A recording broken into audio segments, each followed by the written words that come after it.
लानत बेशुमार लानत है इन पे कि तुम्हारी घर में बेटी नहीं है क्या? बेटी को खाना देते हो कि आओ कमरे में आओगी तो मैं फिर तुम्हें खाना दूंगा, और बीवी को जो सा वो किसी के पास बाहर भेजते हो। शर्म आनी चाहिए आप। गवर्नमेंट ये इंतहा पसंदों की है, हमारी तो फिर भी यहाँ पे लिबरल हुकूमत है, किसी को हर चीज़ को आज़ादी है। हमारे तो लीडर जाके वहाँ पे वो मंदिरों में जाके माथे पे तिलक भी लगाते हैं और सब कुछ करते हैं। इनके कितने लीडर गए हैं मस्जिदों में।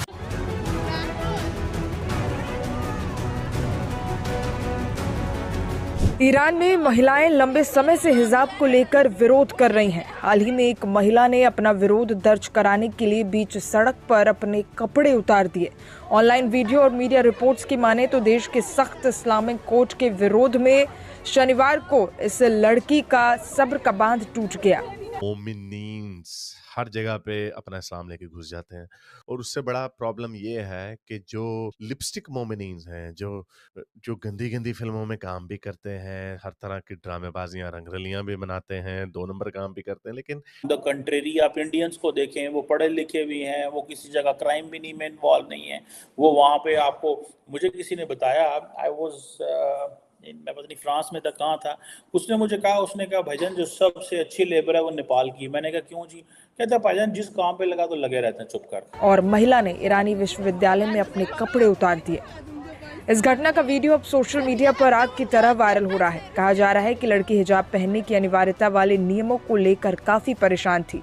आदमियों को मैं कहती चौक में खड़ा हो गए नंगा करके इन्हें मारना चाहिए। जो बाहर के ममालिक में ज्यादा इस तरह की चीजें हो रही हैं, लेकिन उनके ऊपर इसलिए उंगली नहीं उठाई जाती कि वो इस्लामिक मुल्क। एंड में लोगों को इस्लाम का भाषण देने लग जाते हैं, यानी पक्के मुनाफिक। तो बहरहाल ये वीडियो जो मैं आपको दिखाने लगा, ऑब्वियसली ये उस तरह के लिपस्टिक मुसलमानों की नहीं है, बल्कि ये उस तरह के मुसलमानों के मुंह पे तमाचा है जो हर वक्त लोगों को पीछे इस्लाम लेके घूमते रहते हैं।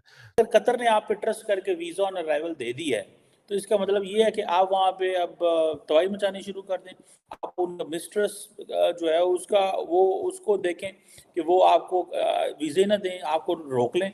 हालांकि उन्होंने मेरा ख्याल कहा है कि आपको होटल की बुकिंग और वो सारी चीज़ें जो है वो दें। तो पता है पहले हम भी हिंदू हुआ करते थे। देखें ये तो अब ये तो हिंदू मजहब बहुत पुराना है, ये बात आप मान। वाइल्ड डन उसामा बिन लादेन हमारा हीरो है। हमारे प्राइम मिनिस्टर ने कहा हुआ है कि शहीद है उसामा बिन लादेन। तालिबान जैसे लोगों ने गुलामी की जंजीरें तोड़ दी। करोड़ों लोग, करोड़ों मुसलमान इस तरह के सेंटिमेंट्स को गले से लगा के रखते हैं। ये वजह है। उनके अंदर अभी तक यही ग्रज चल रहा है कि हमसे अलग क्यों हो गया, हमारा मुल्क हमसे छीन गया।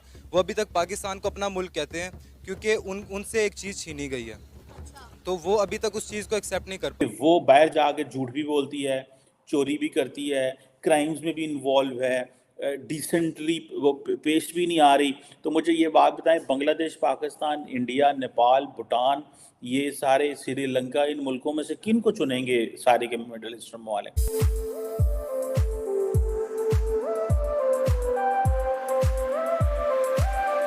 मोमिनीन्स हर जगह पे अपना इस्लाम लेके घुस जाते हैं, और उससे बड़ा प्रॉब्लम ये है कि जो लिपस्टिक मोमिनीन्स हैं, जो गंदी गंदी फिल्मों में काम भी करते हैं, हर तरह की ड्रामेबाजियां रंगरलियां भी बनाते हैं, 2 नंबर काम भी करते हैं, लेकिन एंड में लोगों को इस्लाम का भाषण देने लग जाते हैं, यानी पक्के मुनाफिक। तो बहरहाल ये वीडियो जो मैं आपको दिखाने लगा, ऑब्वियसली ये उस तरह के लिपस्टिक मुसलमानों की नहीं है, बल्कि ये उस तरह के मुसलमानों के मुंह पे तमाचा है जो हर वक्त लोगों को पीछे इस्लाम लेके घूमते रहते हैं। तो उर्फी जावेद, ये एक लड़की है, मुझे भी याद है इनकी पहले भी एक स्टोरी बनी थी।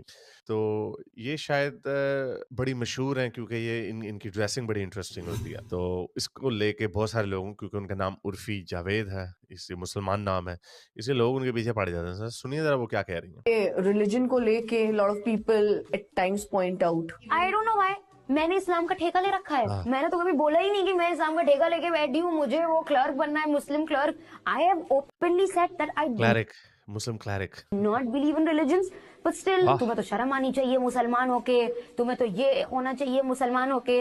आई have never heard people saying that to terrorist के लिए कभी सुना है कि अजमल कसाब को शर्म आनी चाहिए मुसलमान होके, इतने लोगों को मारा। Very good point, very good point, बड़ा पॉइंट है, ठिका ठोक के मारा। और इनका इस्लाम शुरू होता है औरतों की टांगों से। बस वहीं तक ही इनका इस्लाम रहता है। और जब हम ये कहते हैं ना कि ये जो दहशतगर्दी करते हैं अजमल कसाब या जितने भी सारे मुसलमान ही हैं, इनको क्यों नहीं ये शेम वाकई देते? बड़ा अच्छा पॉइंट इसने रखा है। उस वक्त तो ये ड्रामेबाजी करने द कंट्रेरी आप इंडियंस को देखें, वो पढ़े लिखे भी हैं, वो किसी जगह क्राइम भी नहीं में इन्वॉल्व नहीं है, वो वहाँ पे आपको, मुझे किसी ने बताया, आई वाज मैं पता नहीं फ्रांस में था कहाँ था, उसने मुझे कहा, उसने कहा भाईजान जो सबसे अच्छी लेबर है वो नेपाल की। मैंने कहा क्यों जी? कहता भाईजान जिस काम पे लगा तो लगे रहते हैं चुप कर। कहता बाकी जो है ना वो इधर उधर होते रहते हैं, वो नहीं होते, आराम से लगे रहते हैं काम। मतलब ये उस बंदे का एक्सपीरियंस है, सारी बात है, डिफरेंट लोगों का डिफरेंट जो एक्सपीरियंस इस हवाले से हो सकता है। लेकिन मुझे ये बात बताएं कि अगर फॉर एग्जांपल कतर है, मैं रिसेंटली कतर गया हुआ था, कतर वीज़ा ऑन अराइवल है, अगर कतर ने आप पे ट्रस्ट करके वीज़ा ऑन अराइवल दे दी है तो इसका मतलब ये है कि आप वहाँ पे अब तबाही मचानी शुरू कर दें। आप उन मिस्ट्रेस जो है उसका वो उसको देखें कि वो आपको वीज़े ना दें, आपको रोक लें। हालांकि उन्होंने मेरा ख्याल कहा है कि आपको होटल की बुकिंग और वो सारी चीज़ें जो है वो दें। बहरहाल ये देखें, मेरे ख्याल से पाकिस्तान के अंदर एक बड़े पैमाने पे ये सोल सर्चिंग होनी चाहिए। If there is no soul searching, ठीक है, कि हमारी जो सबसे बड़ी प्रोडक्ट है ना इस वक्त, देखें the biggest product Pakistan had at the moment is human resource.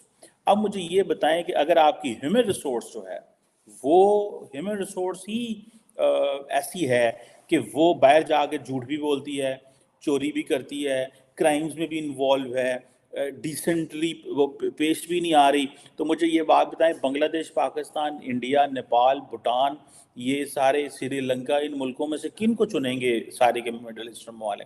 आपकी आबादी भी बढ़ गई, फिर आप गालियां देंगे यार साढ़े मुसलमान भरा ने हमारा ख्याल नहीं करते, देखें ये ऐसे नहीं करते। सो एक बड़ा सेक्शन ऑफ द सोसाइटी कर रहा है। मैं ये नहीं कह रहा कि सारे जो पाकिस्तानी वहाँ पे बैठे हुए हैं वो ये करते हैं। इसलिए हुकूमत को क्या करना चाहिए? क्या सबसे पहले जो वर्कफोर्स जा रही है उसको, उसकी ट्रेनिंग नहीं होनी चाहिए पाकिस्तान के अंदर कि भाई आप लोग बाहर जा रहे हो, बाहर जाओगे, वहाँ पे रहोगे, काम करोगे, आपको इन चीज़ों का पता होना चाहिए, उस मुल्क का कानून क्या है, उस मुल्क के कानून के अंदर आपको क्या सज़ाएं हो सकती हैं, ये चीज़ करोगे तो ये होगा, ये चीज़ करोगे तो ये। लेकिन हुकूमत के पास सारी बात है, इतने रिसोर्सेज थोड़ी हैं कि हुकूमत अपने लोगों को ही ट्रेनिंग देती रहे कि भाईजान तुझे चले हो तो क्या होगा और क्या नहीं होगा, और उसके ऊपर भी करप्शन आ जाएगी, सारी बात है, वो ट्रेनिंग्स भी जिस अंदाज से होंगी। सो ये भी मैं जो मैं जस्ट एक एज ए लेमैन मैं इस पर जो एक सजेशन दे रहा हूँ। एंड दूसरी तरफ अगर आप देखें जो दूसरे मुल्क हैं उनको अपने कवानीन और सख्त करने चाहिए, ताकि द मोमेंट आप कवानीन सख्त करें ऐसे लोग ज़रा सा नजर आएँ उठा के बाहर फेंकें। उसकी वजह ये है ताकि बाकी लोग जो हैं वो अलर्ट हो जाएं कि हाँ यार ये मेरे साथ वाले बंदे को इस वजह से निकाल दिया गया था। तो वो चीज़ें भी जो हैं वो हैं। ये तीसरी चीज़ जो मुझे नज़र आती है वो ये है कि पाकिस्तान के अमूमन ये कहा जाता है जी लीडरशिप सही नहीं है। भाई लीडरशिप जो है वो कहाँ से आएगी? वो भी हमारे बहन भाई होंगे, और कौन से होंगे लीडरशिप भी मेरे चाचे मामे ताए, मेरे कज़न, आपके कज़न, किसी के कज़न, कोई ना कोई, मतलब that's how it is going to be. कोई और किसी और अंदाज से तो नहीं होगे ना। सो वो जो लीडरशिप है